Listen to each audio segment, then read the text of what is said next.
Hi everyone, my name is DuduBloom More. I'm an artist from Soweto. In this body of work, I created it during a residency in the beginning of the year where I touched on the ideas of childhood trauma and how these traumas, continue to affect us in adulthood. Also, traumas are quite delicate. So, how we deal with them, how we have healed with them, how they trigger us, how we respond, and also are we aware of these triggers. It's quite the delicate process to deal with them, and so I used a lot of quite delicate materials or soft materials like wool, thread, fabric, watercolor, paper, to continue the idea of being conscious in our process of healing or dealing with traumas. I You will notice that the colors I used are blue and orange. This started last year when I had just finished a very exhausting project and needed to get into the rhythm of creating without judgment, for enjoyment and no pressure.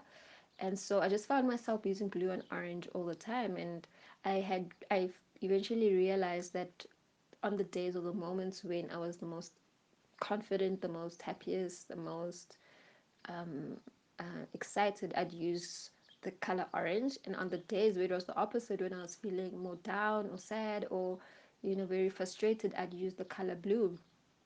And when I went to the residency, I decided that I would continue to explore these colors just to really realize, or yeah, just to really understand what they meant and how they would make me feel.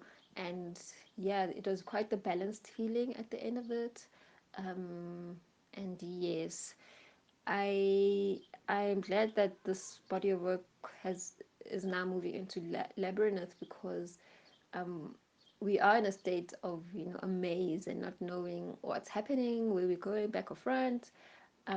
But as individuals, we've been able to be with ourselves, learn ourselves in different ways, as opposed to when we didn't have all the activities at our doorstep. We didn't have to be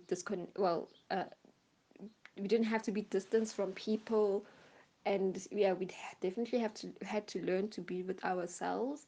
And I'm sure certain traumas were learned, and how certain healing was had to happen to survive this pandemic, and it will continue to do so. So I'm glad this body of work was able to move into this phase, because the self-healing and self-awareness needs to continue.